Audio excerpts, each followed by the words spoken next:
اور role of law اور یہ جو ہمیشہ یہ بات آتا رہا باریں ہمیشہ اینٹی اسٹیبلشمنٹ رہی ہیں، اس کو کس جگہ لا کر کھڑا کر دیا. یہاں تو اب کٹہرے میں یہ سارے کھڑے ہو گئے ہیں، پاکستان بار کونسل کے بیشتر ہمارے دوست کھڑے ہو گئے، اور بڑا یہ الیکشن سپریم کورٹ بار کا بڑا مشکل پیدا کرے گا ان سب لوگوں کے لیے. ہمارے ہم دوست ہیں جہانگیر جدون صاحب، وہ سابقہ ایڈوکیٹ جنرل اسلام آباد ہے، دوست ہیں، مسلم لیگ نون سے بڑا ایک تعلق رہا ہے، اور ان کے دور میں وہاں پر کام کرتے رہے ہیں. میری کئی ٹی وی پروگراموں میں جھگڑا ان کے ساتھ رہا ہے، لیکن وہ ایک اصولوں کی بات پہ کھڑے رہتے ہیں. اور انہوں نے جو پیش رفت ہے کہ وہ آرڈر کی جو پروسیڈنگس ہے نا، رجسٹرار کو درخواست دی ہے کہ وہاں کی آڈیو اور ویڈیو ریکارڈنگ فراہم کی جائے، کورٹ کے اندر کیا ہوا اور بحث کیا ہوئی، ڈسکشن کیا ہوئی، یہ سارا جو ہے نا. اور کہا کہ میڈیا پہ وسیع پیمانے پر رپورٹنگ ہوئی ہے، اور ہاں یہی کہا کہ کوئی حکم جاری نہیں کر رہے، اور اعتراض کیس دور بھی ہونا تھا. پھر اگر نوٹس کرنا تھا اسلام آباد بار کونسل کے حوالے سے بات تھی، وہ بھی کہا کہ ابھی نوٹس نہیں کر رہے. یہ باتیں بھی ساری آئی ہیں. وہاں ایک اور درخواست آئی تھی، آرڈر تو اب آ چکا ہوا ہے، آرڈر اگر ٹیم چاہے گی تو بیک گراؤنڈ پہ شیئر کر دے گی، لیکن اس آرڈر میں بہت سے ابہام ہیں. آرٹیکل 119(5) کے ساتھ ہائی کورٹ کے جج کے اگینسٹ ہائی کورٹ میں ریٹیفائی نہیں ہو سکتی. یہ بار ہے، کانسٹیٹیوشنل بار ہے. یعنی ایک پوائنٹ تو میں نے آپ کو کہہ دیا کہ عدالتوں کو اختیار نہیں ہے کہ جج کو جوڈیشل ورک سے روکے، یہ کام صرف جوڈیشل کونسل کر سکتی ہے، لیکن جوڈیشل ریویو میں یہ اختیار ہے. سپریم کورٹ کہتی تو ٹھیک تھا. ایک ہائی کورٹ کا جج، دوسرا گلتیز کیس جو ہے بڑا فیمس کیس ہے، 2021 کا کیس ہے، اور اس میں یہ سارے پرنسپل جو ہے نا وہ طے کیے ہیں. اب جہانگیر جدون صاحب جو ہے نا وہ اس میں جوڈیشل کونسل میں بھی جانا چاہتے ہیں اس سارے معاملے کے اندر، اور انہوں نے ویڈیو آڈیو ریکارڈنگ کے لیے USB بھی فراہم کر دی ہے. دوسرا جو اہم معاملہ ہے وہ اسلام آباد ہائی کورٹ کے حوالے سے میں آپ کے سامنے جسٹس بابر ستار نے طاقتور حلقوں خواہشوں کے برخلاف فیصلہ دیا. کھڑے ہوئے ہیں، میں یہ بتا دوں آپ کو. اور PDM حکومت نے ایک ریٹائرڈ فوجی افسر کو جو ہے نا، جس طرح ریڈی میڈ بلو آئیڈ، جس طرح ابصار عالم کو چیئرمین پیمرا لگایا تھا، تو میں نے لاہور ہائی کورٹ میں چیلنج کیا تھا. اس طرح یہاں جو ہے نا PTA آپ کے سامنے دیکھیں، ان کی مرضی کا بندہ لگا، انٹرنیٹ بند ہوا، سوشل میڈیا کے ساتھ کیا ہوا، ٹویٹر کے ساتھ کیا ہوا، سارے حالات اور واقعات آپ نے دیکھ لی. یعنی کس طرح سوشل میڈیا کو کنٹرول کیا. یعنی تو اس کے لیے بندہ تو چاہیے تھا نا، اپنی مرضی کا بندہ چاہیے. اور اس میں تاریخی طور پر دیکھیں جو ممبر ہیں وہ 3 ممبر ہیں پہلے آلریڈی، اور ان کی کوالیفیکیشن بڑی ہائی کلاس کوالیفیکیشن ہے. اور اس کے اندر آپ کو یاد ہے ممبر ایڈمن ہے کہ ایک نئی پوسٹ ایڈ کی، کابینہ نے اجازت دے دی، اور اس کی تعلیمی معیار بھی گرا دیا گیا ایڈمن کے معیار کا.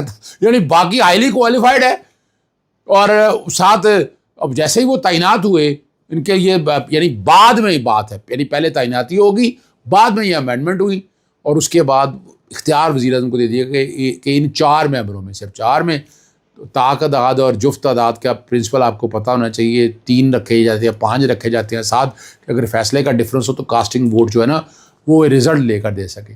تو اس فیصلے کی جسٹس بابر ستار نے بڑی وضاحت کے ساتھ ساری باتیں ایکسپلین کی ہیں، کس طرح اشتہار دیا گیا، پھر اور جب عدالتوں میں معاملہ پہنچا گیا اور پسندیدہ امیدوار کو لگا بھی لیا گیا، تعلیمی معیار بھی کام کر دیا گیا. اور بڑی مزیدار بات ہے اس کے لیے 3 جو لوگ آئے ان میں PhD لیول کے پڑھے لکھے لوگ تھے، ٹھیک ہے نا جی. اور پہلے نمبر پر آنے والے امیدوار خط کے ذریعے اپنی دلچسپی ظاہر کی انہوں نے، مگر اچانک وہ پیچھے ہٹ گئے. یہ بھی بات ہے کہ وہ ممبر PTA بننے سے پیچھے ہٹ گئے. یہ تمام فیصلے جو ہے نا جو عوامی لحاظ سے عدالتی فیصلے کے پس منظر ہیں، جہاں جسٹس بابر ستار نے جو ہے نا انصاف اور میرٹ کی بنیاد پر یہ بات بڑی وضاحت کے ساتھ کی. میں آپ کے سامنے بار بار بتا چکا ہوں کہ یہ حقیقت ہے، ٹھیک ہے نا جی. اور بڑی وضاحت کے ساتھ ایک ایک چیز میں نے ایکسپلین آپ لوگوں کے سامنے کر دی. ایک سوال جو اب سوشل میڈیا کے اکاؤنٹ کے حوالے سے جو بات آ رہی ہے کہ عمران خان کا سوشل میڈیا اکاؤنٹ کون چلاتا ہے، یہ بات بڑی وضاحت کے ساتھ آ رہی ہے.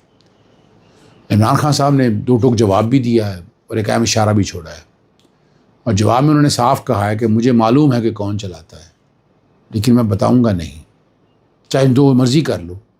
اور اشارہ یہ دیا ہے کہ اگر نام بتا دوں تو وہ شخص اغوا کر لیا جائے گا. یعنی اکاؤنٹ پاکستان سے ہی چل رہا ہے. یعنی بظاہر جو ہے تو یعنی باہر اگر ہیں تو باہر کوئی بھی اس معاملے کو کس طرح لے کے چلے گا، لیکن وہ سوشل میڈیا اس اکاؤنٹ نے یا آپ کے سوشل میڈیا نے مصیبت بڑی ڈالی ہوئی ہے۔